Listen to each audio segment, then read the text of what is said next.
वो तीन खिलाड़ी जिनकी वजह से टीम इंडिया पहला टी20 मैच हारी। भारत और दक्षिण अफ्रीका के बीच दिल्ली के अरुण जेटली स्टेडियम में पहला टी20 मैच खेला गया।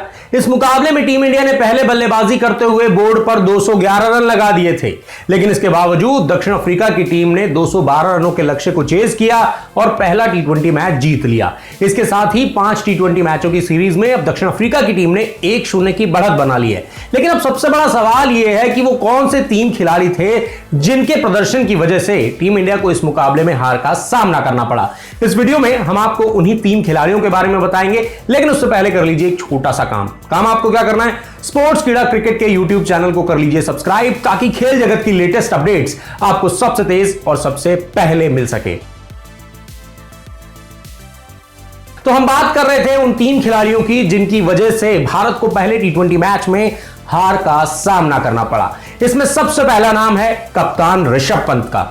अब आप कहेंगे ऋषभ पंत ने तो बल्ले से अच्छे रन बनाए थे, उन्होंने तेज तर्रार बल्लेबाजी भी की थी। जी हां, आप सही सोच रहे हैं, लेकिन सारी की सारी खामी दिखाई दी ऋषभ पंत की कप्तानी में।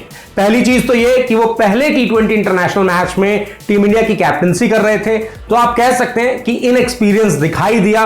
ऋषभ पंत ने उस तरह के फैसले नहीं लिए जो फैसले उन्हें लेने चाहिए थे। लेकिन आपको यह भी जहन में रखना होगा कि ऋषभ पंत जो है आईपीएल में पिछले 2 साल से कप्तानी करते हुए आ रहे हैं, और वो एक्सपीरियंस जो है वो कहीं नहीं दिखाई दिया इस मुकाबले में, क्योंकि ऋषभ पंत के पास कोई प्लान था ही नहीं। जब तक दक्षिण अफ्रीकी बल्लेबाज रन नहीं बना रहे थे, तेज तर्रार बल्लेबाजी नहीं कर रहे थे, तब तक तो टीम इंडिया के लिए सब कुछ ठीक चल रहा था। जब डेविड मिलर ने तेज तर्रार बल्लेबाजी करनी शुरू की तो ऋषभ पंत जो है वो होपलेस हो गए, उनके पसीने छूटने शुरू हो गए। उनको समझ ही नहीं आ रहा था कि कैसे डेविड मिलर को आउट किया जाए। वो सिर्फ अपने गेंदबाजों को गेंद थमा रहे थे और शायद ये कह रहे थे कि मुझे विकेट लेकर दे दीजिए, लेकिन उनको ये नहीं पता था कि मिलर का विकेट लेना कैसे है। लेकिन फिर उसके बाद मिलर के बाद जिस तरीके से रॉसी वैन डर डुसैन ने बल्लेबाजी की, वो कमाल की बल्लेबाजी की। उन्होंने भी दिखाया कि वो भी दक्षिण अफ्रीका के सबसे बड़े मैच विनर्स में से एक हैं। तो यहां पर ऋषभ पंत की कप्तानी पर जरूर सवाल उठेंगे, लेकिन हमें यह नहीं भूलना चाहिए कि वो पहले ही टी20 मैच में कप्तानी कर रहे थे। आगे आने वाले समय में वो सीखते जाएंगे और बेहतर कप्तान साबित होंगे। लेकिन दूसरे खिलाड़ी की बात करें तो वो थे युजवेंद्र चहल। अब आप कहेंगे युजवेंद्र चहल क्यों? क्योंकि उन्होंने तो सिर्फ 2.1 ही ओवर गेंदबाजी की। अब युजवेंद्र चहल की बात हम इसलिए कर रहे हैं क्योंकि युजवेंद्र चहल आईपीएल 2022 में पर्पल कैप विनर थे। इसका मतलब साफ है कि आईपीएल 2022 में सबसे ज्यादा विकेट चटकाए थे युजवेंद्र चहल ने। लेकिन जब इंटरनेशनल क्रिकेट की बारी आई तो वहां पर वो विकेट भी नहीं ले पाए, और उल्टा इतने ज्यादा रन लुटा दिए कि कप्तान को उन पर भरोसा ही नहीं हुआ कि वो उनके 4 ओवर का कोटा भी पूरा करवा सके। युजवेंद्र चहल ने 2.1 ओवर गेंदबाजी की और आप देखिए कि कितने ज्यादा रन उन्होंने लुटाए इस मुकाबले में। युजवेंद्र चहल भी हार का एक बहुत बड़ा कारण रहे, क्योंकि वो उस लय में नजर नहीं आए जिस लय में वो आईपीएल में दिखाई दिए थे। इसके अलावा तीसरा खिलाड़ी श्रेयस अय्यर। अब आप कहेंगे श्रेयस अय्यर क्यों? क्योंकि श्रेयस अय्यर ने तो अच्छी बल्लेबाजी की थी।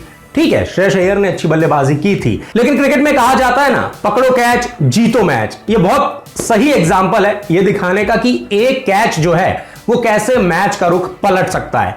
शायद श्रेयस अय्यर ने वो रॉसी वैन डर डुसैन का कैच पकड़ लिया होता तो मैच का रिजल्ट कुछ और हो सकता था, लेकिन श्रेयस अय्यर ने वो कैच छोड़ा और आप ये भी कह सकते हैं कि मैच छोड़ दिया। इसीलिए हम ये कह रहे हैं कि हार के जो तीसरे कारण हैं वो है श्रेयस अय्यर। और जब श्रेयस अय्यर ने रॉसी का कैच छोड़ा था तो वो थे सिर्फ और सिर्फ 28 रनों पर, और उसके बाद क्या ताबड़तोड़ पारी खेली उन्होंने और दक्षिण अफ्रीका को पहले टी20 मैच में जीत दिला दी। तो दोस्तों, अब तो आपको समझ में आ गया होगा कि कौन से थे वो 3 खिलाड़ी जिनकी वजह से पहला टी20 मैच टीम इंडिया हारी। उम्मीद है आपको हमारा ये वीडियो जरूर पसंद आया होगा। अगर आपको हमारा ये वीडियो पसंद आया है तो स्पोर्ट्स कीड़ा क्रिकेट के YouTube चैनल को सब्सक्राइब करना बिल्कुल मत भूलिएगा, ताकि खेल जगत की लेटेस्ट अपडेट्स आपको सबसे तेज और सबसे पहले मिल सके। तो अपने दोस्त प्रदीप सहगल को दीजिए इजाजत, फिर होगी आपसे मुलाकात। तब तक अपना ख्याल रखिएगा।